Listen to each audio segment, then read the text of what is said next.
Buenas noches a todos los auditores.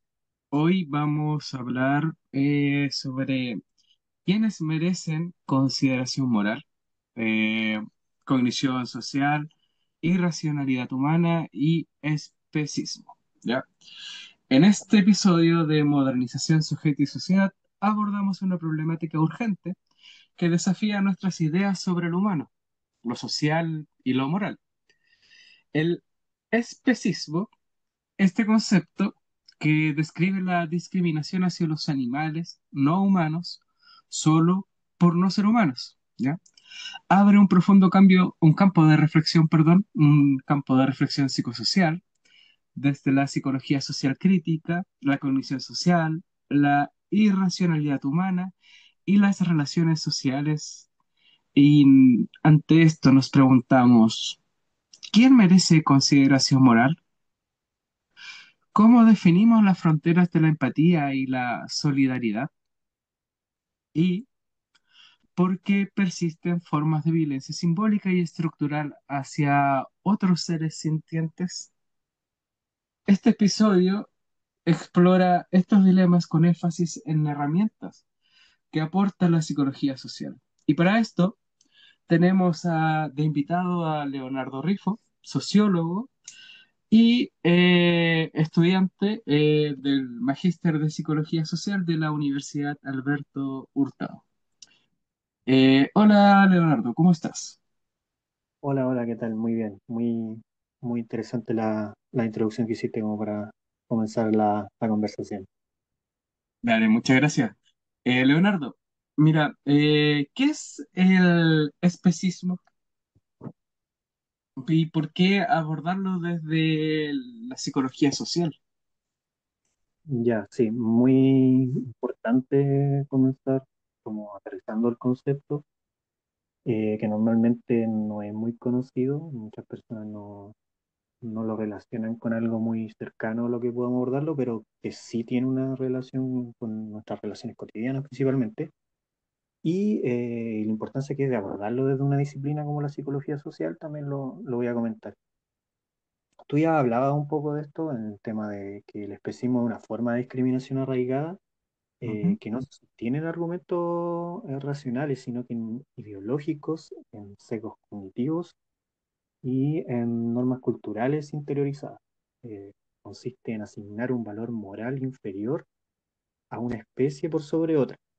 Eh, en este caso, Ya. la conversación se basa en esta visión inferior de los animales no humanos respecto a los humanos solo por no ser humanos. Los vemos como diferentes, los vemos como inferiores. Y Mm. esto no responde solo a una realidad biológica, sino que también es una construcción social que define quiénes merecen vida, quiénes merecen cuidado, quiénes merecen reconocimiento, quiénes merecen valor, en el fondo.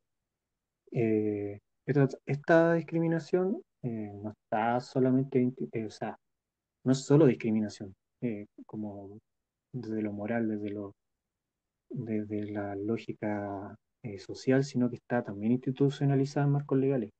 Eh, por ejemplo, en Chile la legislación considera a los animales no humanos como bienes muebles. Eh, Cuando hablamos de la palabra res, por ejemplo, que es muy común ocupar la palabra res para referirse a los animales, en español significa cosa. Entonces, ya estamos hablando de cómo se le ve desde el ámbito legal. Eh, Estamos hablando, por ejemplo, de que a nivel internacional, a pesar de que existen ciertas instituciones, por ejemplo, existe la Convención de Cambridge, la Convención de Toulon, un grupo de especialistas se reúnen para estudiar los sistemas cognitivos de los animales y decirnos a todo el mundo, tenemos estos resultados que nos dicen que los animales sienten, que los animales tienen experiencias, tienen memoria, sienten dolor, escapan del dolor. eh, Huyen del frío, se esconden. Entonces, eso nos abre el abanico de posibilidades para pensarlo a ellos también como seres que tienen agencia. eh, y desde ahí empezar a conversar también. Entonces, si yo te hago esta pequeña introducción de decir como más o menos desde donde nos posicionamos, desde el especismo, donde, cómo podemos empezar a conversar, sí tiene lógica hablarlo de una psicología social, porque la psicología social nos ayuda a entender que esto se relaciona con la formación de impresiones, de procesos de atribución. eh, Interpretamos las acciones y sufrimientos animales desde un marco humano, desde nuestra posición, negamos su experiencia subjetiva. Esta negación recuerda a otros sistemas de exclusión, eh, que los podríamos ir hablando más adelante, y terminamos cosificando los animales como si fueran solo recursos.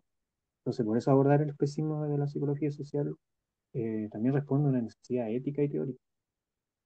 Ética, porque es imprescindible cuestionar los marcos culturales que han justificado la explotación sistemática animal, Ujú. así como cuestionamos en algún momento la esclavitud, como cuestionamos otras dinámicas, también podemos cuestionar esto en el siglo XXI, una discusión abierta. Eh, Claro, disculpa. Ahí, por ejemplo, puede entrar todo este cuestionamiento que ha existido durante mucho tiempo, que responde también a un tema de pseudocultura que tiene que ver con los rodeos, ¿o no? sí, sí, sí. Siempre está la defensa de lo cultural, que es una dinámica muy... Hay varios estudios que hablan de este tema, eh, respecto a cómo defendemos situaciones solo porque son culturales, porque combatirlas es atentar contra el sentido de lo que nos identifica. Eh, el rodeo es un ejemplo de eso, porque siempre se habla como de una práctica chilenizada, como parte de ser chileno. Entonces se defiende por el hecho de ser, a pesar de que existe explotación, se defiende porque es parte de la tradición, de la cultura. Claro, Eh, entonces también es parte de ir reconstruyendo esta dinámica de cómo suceden. Entonces ahí la psicología social entra muy importante, porque no solo describe, sino que transforma, ahí nos ayuda a transformar las realidades. Cambiar esta realidad de la que te estoy hablando nos obliga a interrogarnos cómo la ideología y los mecanismos cognitivos también naturalizan este tipo de instancias culturales, como se podría decir. Eh, Podemos citar, por ejemplo, a Ovejero. Él habla de cómo este pensamiento moderno nos podría ayudar a entender de cómo los animales son objetos funcionales de un sistema productivo, que nos desligan de las consideraciones morales que les tenemos. Este pensamiento moderno también va mutando, y por eso también podemos ir justificando ciertas situaciones. No es solamente el rodeo, por ejemplo, está las carreras de galgo, las peleas de gallo. Eh, Hace algunos años era impensable que la gente cuestionara, por ejemplo, las carreras de caballo en los hipódromos, y ahora hay muchas personas que protestan y que no van a estos lugares porque piensan que ahí hay maltrato. Entonces, también podemos ir hablando de cómo evoluciona esta modernidad también, y esta idea transformadora de la psicología social. claro. Sí, oye, y referente a eso mismo, ¿qué elementos de la cognición social explican la persistencia del especismo? Eso es muy relevante, porque ¿Mm? el especismo no es algo aislado, no es algo que ocurre solo y que solamente hay que verlo desde una perspectiva de los animales en relación a los humanos, como una especie de dualidad o de binarismo pseudo-ontológico, sino Ujú. que es algo que se entrelaza con otras dinámicas de explotación. Aquí yo puedo hablar de racismo, de sexismo, de clasismo, de colonialidad. eh, Son experiencias muy comunes en Latinoamérica, y que todas comparten fundamentos comunes, que existen jerarquías que definen quiénes merecen derechos y quiénes son los explotados. Desde Mm, ese punto de vista, la cognición social, eh, desde la cognición social, nuestras representaciones sobre los animales como seres inferiores o irracionales son construcciones culturales internalizadas, al igual como también pudiesen darse los otros tipos de explotación que te mencioné. Estas distorsionan la realidad y legitiman la violencia, la justifican. claro, Eh, disculpa, y en ese sentido, claro, nosotros tenemos, o la mayoría en sí, tiene como todo esto internalizado desde la infancia. Como que siempre nos han dicho o nos dijeron nuestros abuelos, bisabuelos, entre otros, de que, claro, nosotros somos seres pensantes como humanos y los animales no piensan. Entonces, por lo mismo, somos más que ellos, por así decirlo. sí, es súper relevante esto, porque estas construcciones culturales hacen que uno niegue o que no tenga acceso quizás a ciertos tipos de informaciones de cómo suceden ciertos tipos de explotación, para que uno la legitime, porque si uno se enterara de ciertas situaciones, las podría cuestionar. Eh, y eso nos construye lo que te hablaba yo de esta distorsión de la realidad. Por ejemplo, eh, para que nosotros podamos tomar la leche de una vaca, Ujú. significa que la vaca tiene que producir leche. Y la única forma de que la vaca produzca leche es habiendo parido a un ternero. Entonces, si esa leche te llega a ti, significa que esa leche no se la tomó el ternero porque te la están dando a ti. Y a ese ternero le están dando suplementos alimenticios, cosas así. Y para que el ternero no tome la leche de la vaca, lo tienen que separar de la mamá. Entonces la mamá Ya. no tiene nunca contacto con el ternero. Y la mamá, para que pueda producir leche todo el tiempo, tiene que vivir teniendo terneros. O sea, está embarazada el 100% del tiempo. Y Pero todo pariendo el bebés, ciclo de su vida. sí. Y eso es un ciclo de explotación y de opinión, de una cuestión de opresión muy grave. Entonces, si hay gente que se entera de esas cosas, podría cuestionarlo. Pero eh, lo que te hablaba de que se distorsiona esa realidad. Y ahí también la ideología cumple un rol muy relevante porque invisibiliza el sufrimiento animal, justifica su explotación en función a un modelo económico de producción. Es decir, aquí, por ejemplo, sí, puede que la vaca esté siendo súper explotada, pero necesitamos explotarla porque hay una demanda de un consumo masivo de productos, que es la leche, y necesitamos producir mucha leche para que no sea tan cara y para abastecer a la humanidad. Entonces, eh, esta ideología también nos permite como a justificar esta explotación. Por lo tanto, cuestionar este especismo implica también cuestionar nuestra contribución como sujetos dentro de estos espacios. Aquí el sesgo atribucional es clave, por ejemplo. Justificar las acciones humanas por factores externos y atribuirnos que los animales no solo funcionan por instinto, sino que hay que aprobarles la agencia e Ujú. incorporarlos como en lógica de empatía.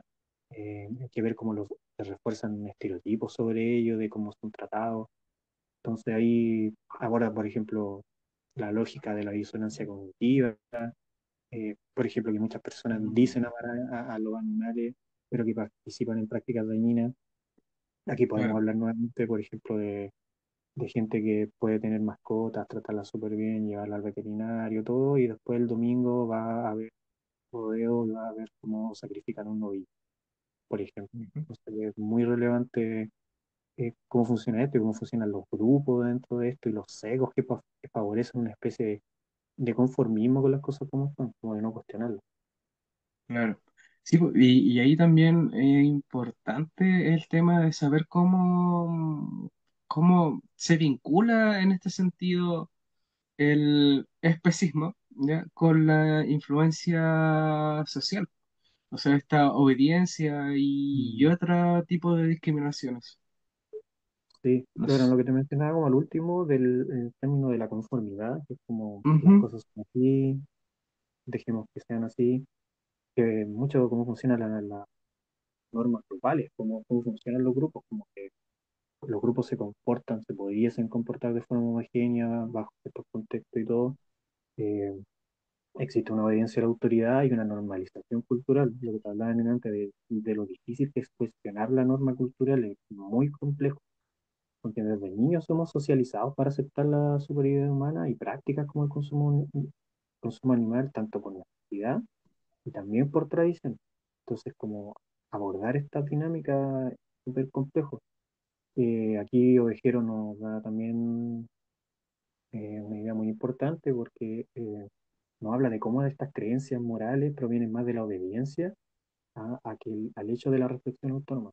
Es decir, los sujetos Mm. no estamos juntos reflexionando eh, y tomando estas decisiones de no hacer ciertas cosas, sino que hay presiones de grupo, de familia y de los medios que pueden legitimar prácticas como institucionalizadas. Pero como te mencionaba, el especismo no opera solo, Ujú. vinculado al sexismo, al racismo, al clasismo y a otras explotaciones sobre cuerpos. En el fondo es lo que está sucediendo. Son cuerpos que son considerados como inferiores. Y todas estas opresiones Claro. construyen jerarquías que justifican la explotación y la dominación. Así como el racismo cosifica grupos humanos, grupos diferentes y ¿Ya? considerados como inferiores, el especismo cosifica animales considerados como inferiores. Y a veces Mm. sucede cosifican grupos de animales inferiores. Por ejemplo, el perro es considerado un animal de compañía y el cerdo es considerado un animal de consumo. O sea, hay una subcosificación dentro de la propia cosificación. Pero Eh, hay una subcategoría de, y por así decirlo, de animales.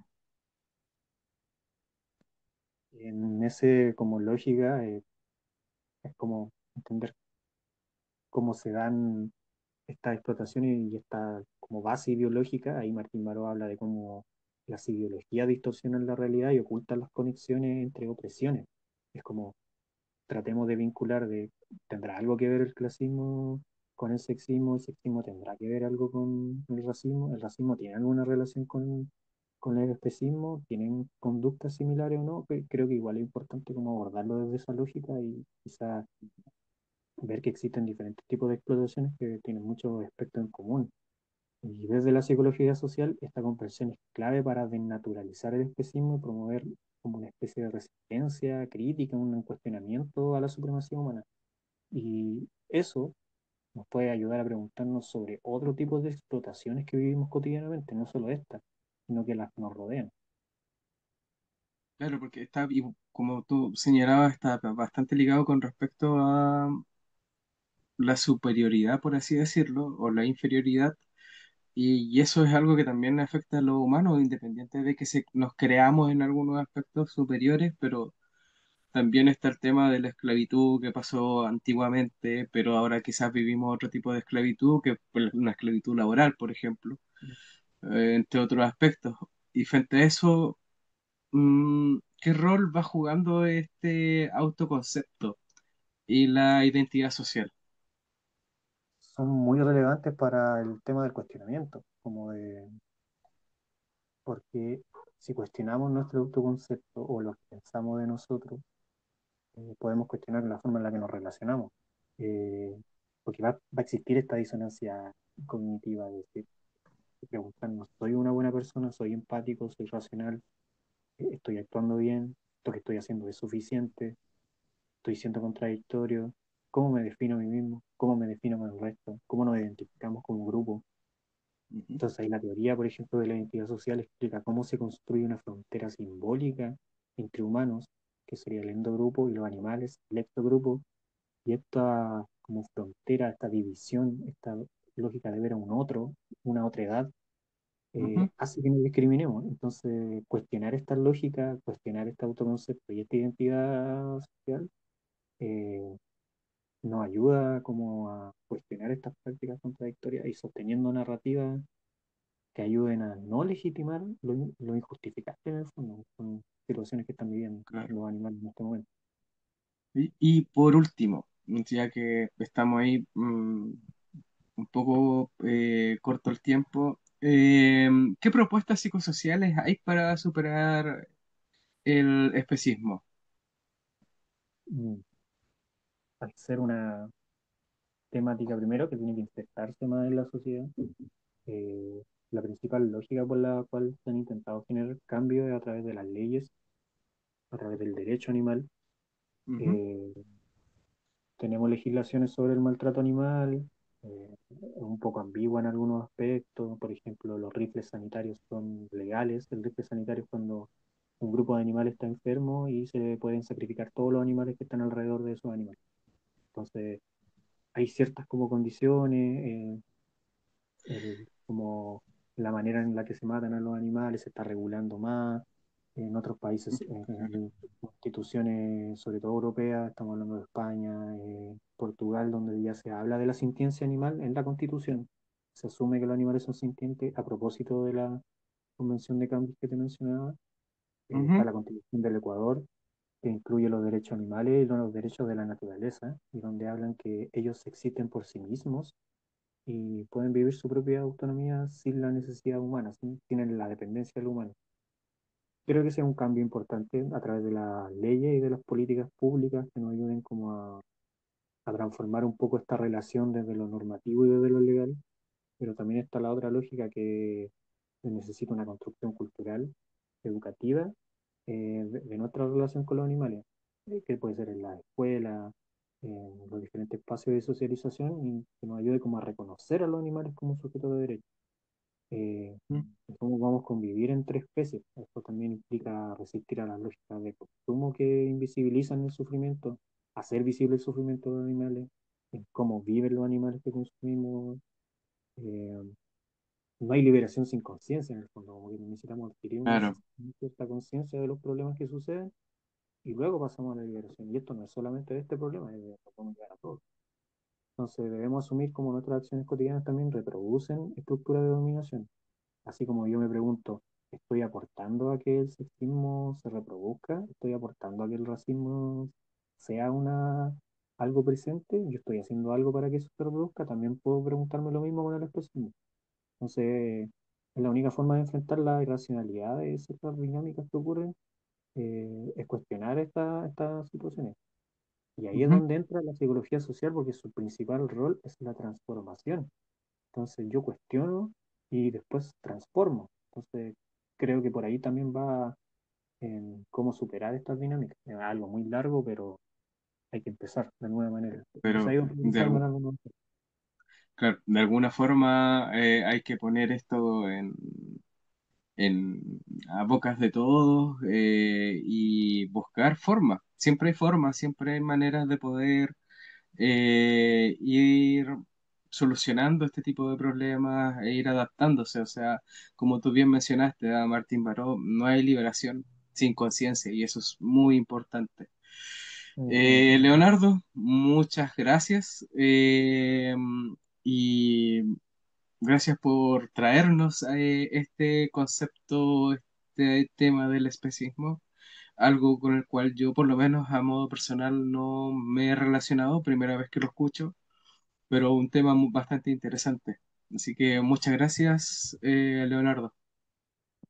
De nada, po. Y la idea también es esa, como que la gente vaya conociendo el concepto, vaya conociendo la forma en la que nos relacionamos y así que se agradece mucho el espacio. Muchas gracias por la invitación. Bueno, adiós, nos vemos. Adiós.